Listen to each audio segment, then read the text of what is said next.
There have been a lot of changes in spells in the new player's handbook. If you're curious about the ones that affect the Warlock the most, then you're in luck. Because behind today's secret door, key Warlock spells that have been changed.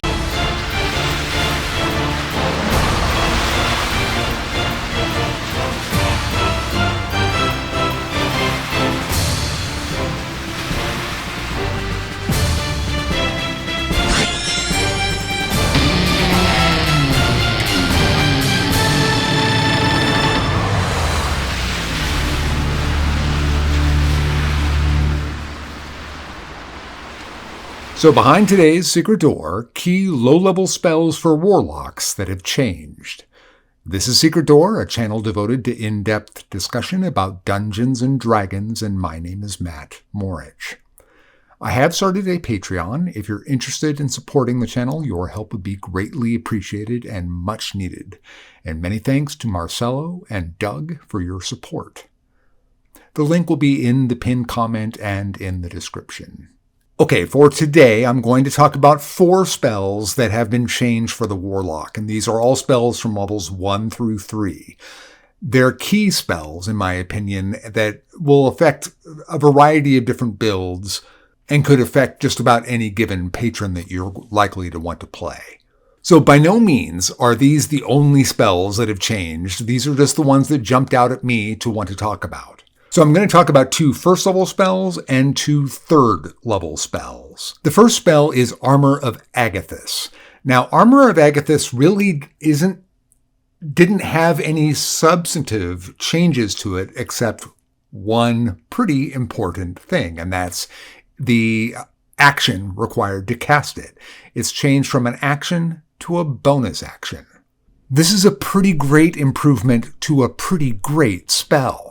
So Armor of Agathys, in my opinion, is really most useful if you're going to play Pact of the Blade. And I say that because it only triggers off of when you get hit by a melee attack. Pact of the Blade is just most likely to be there in the thick of melee rather than a typical Eldritch Blast using Warlock. Although that can certainly happen, I don't know that it would be worth casting Armor of Agathys if you were an Eldritch Blast dependent Warlock. But I'm pointing this out because Pact of the Blade is going to become a very, very popular choice in my projection because of how the invocations lay out now and how they have fundamentally changed Pact of the Blade. Even if you're not Pact of the Blade, there are always going to be some times where having Armor of Agathys could be a very good idea to have, but I just think that it's best suited for Pact of the Blade. Now, that bonus action cast, you're typically probably going to be casting it initially out of combat. It would be my best guess. That's certainly how I would do it. But the fact that it's a bonus action means that you can reload in combat without slowing down. Now, once you hit about 5th level, character level, so you're casting it with a 3rd level spell slot, that's where Armor of Agathys really begins to just shine greatly. Because you're going to be getting those 15 temporary hit points, and you're going to be doing 15 points of damage when you get hit. Now, if you have any amount of those hit points, temporary hit points left over, that next hit that you take is going to take 15 points of damage again. So by the time you get to that level, it's probably going to be worth at least 2 hits in terms of the damage output. And of course, it's going to be worth 15 temporary hit points to you. So in terms of damage output, that's actually a significant amount of damage. And because it also has a defensive quality to it, this is a premier spell for Pact of the Blade. And the fact that you'll be able to do this on the fly is just simply fantastic. There's, of course, a problem with it being a bonus action, of course, and that is that it could run into other bonus action problems. So take that for what it's worth, but in general, I think that they gave a really nice bump to a spell specifically for the kind of Warlock that's probably going to use it the best. Now, that's one of the better news points for the spells that I'm talking about today. But in truth, of the 4 spells that I'm going to be talking about, 3 of them all got bumps. This is a particularly good one. The one I'm going to talk about next also got I think, a really important one. And then there's one at 3rd level that is also pretty interesting to me personally. So Armor of Agathys, great. It's an already great spell, got greater. Next is Hex. Now, Hex is pretty much the same as it always has been, with one change, and that is when you're upcasting it. So now if you're upcasting it with a 2nd level spell slot, effectively for you, its duration changes from 1 hour to 4 hours. That is a significant bump. Now, I know that there's a lot of folks out there, I don't know if it's a lot, but they're vocal, that are of the opinion that Hex is a worthless spell. I do not subscribe to that at all. I think Hex is a great spell. I think it mathematically shows itself out to do what it's supposed to do very, very well. But I do understand the argument. And the argument against Hex is the concentration slot. The feeling is that as you get higher in level, you have better spells to occupy that concentration slot rather than Hex. And my opinion on that is that by the time you get to be character level 5, and I've done a couple of videos on this already, by the time you get to 5th level, you are, because in the old days, it was a 1 hour casting, and at 5th level, it jumped to 8. That there's mechanically a way that you can effectively cast Hex for free. Now, if you are getting it for free at 5th level, it would be kind of foolish, in my opinion, to not use Hex. Sure, you want to have the option to use Hypnotic Pattern, etc., etc. I get that, and I subscribe to that. But Hex is there to be able to be that buffer for a character class that is only running around with 2 spell slots. Now, in most cases, in my opinion, you're not going to get a short rest whenever you want one. But I'm of the experience that your DM is going to throw curveballs at you. And I don't like the idea of being that rest dependent. I like having that buffer that Hex provides so that my Eldritch Blast or whatever is going to be able to carry me through until I feel that this is the time to drop a big spell. In which case I would drop the big spell and lose the concentration on Hex. So I don't see these two ideas as being contradictory. Now, I say all that preamble because I know it's a popular thought out there that Hex is bad. It's not bad.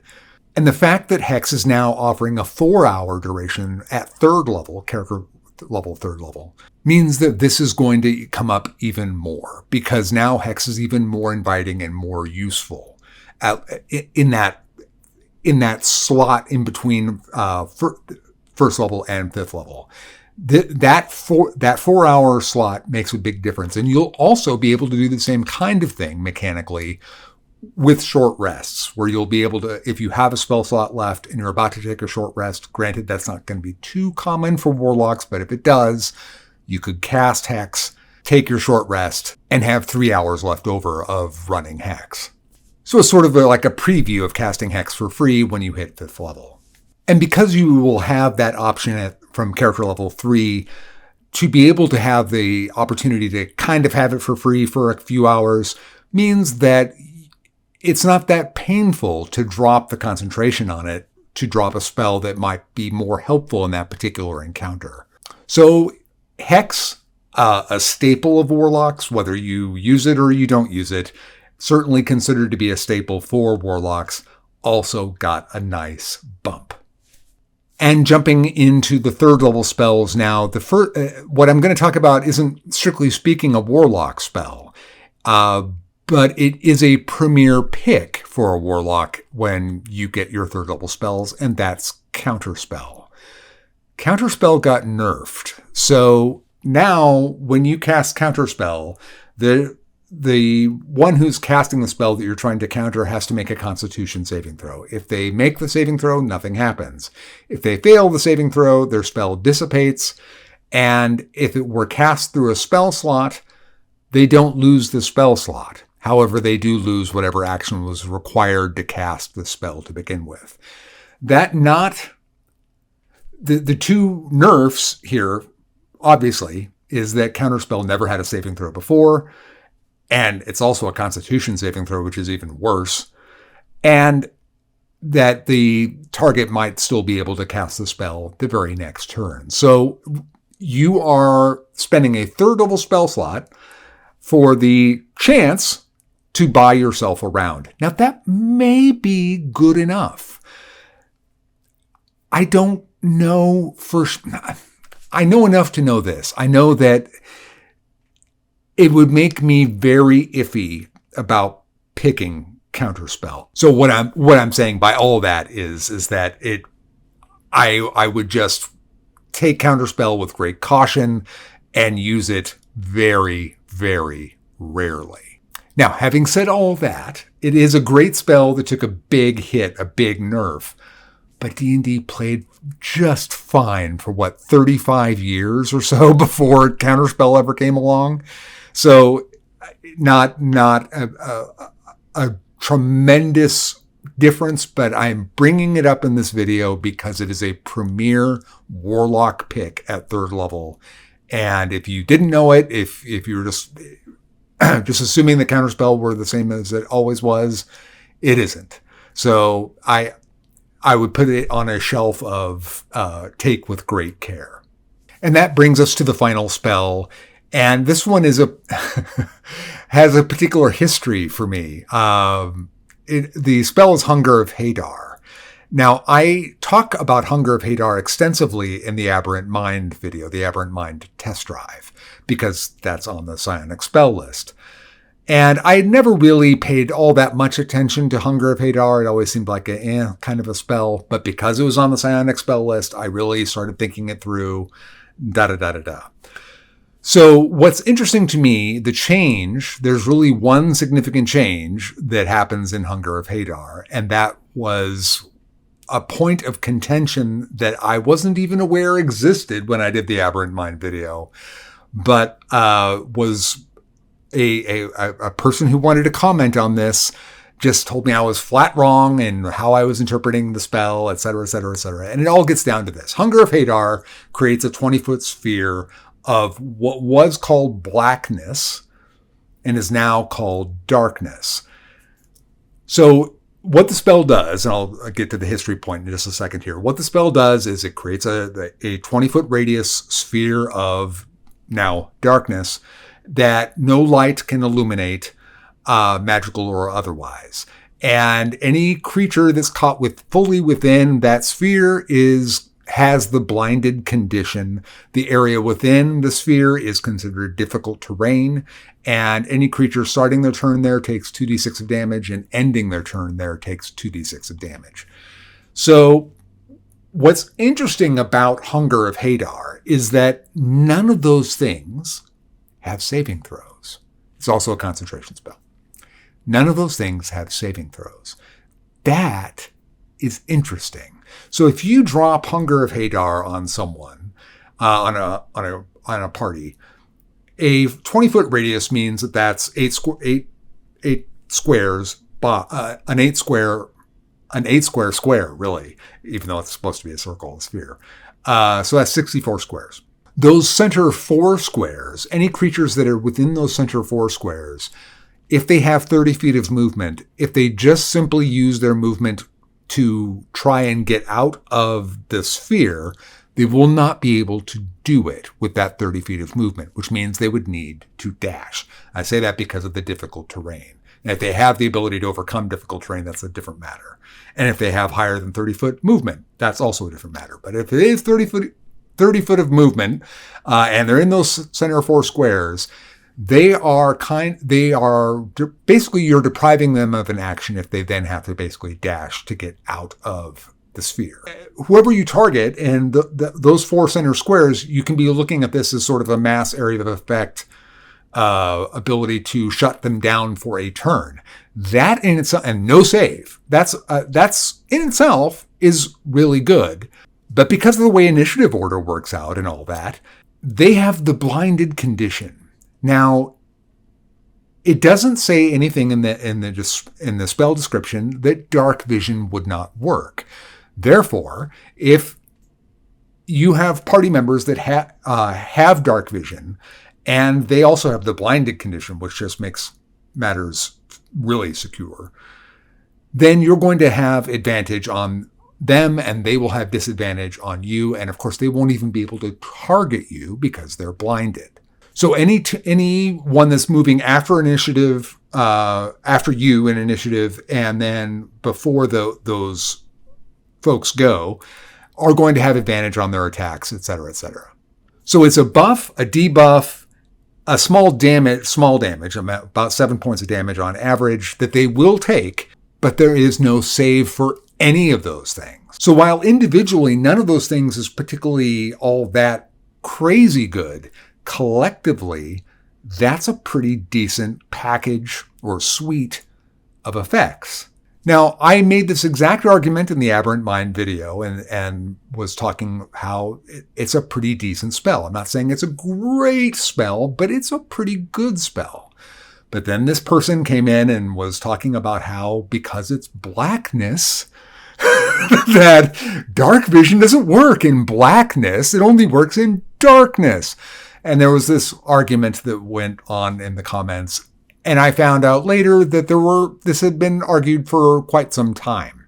It's such a stupid argument. I can't even understand how this got that far. Blackness was never a defined condition in the game. So it couldn't be something other than darkness. It was an adjective.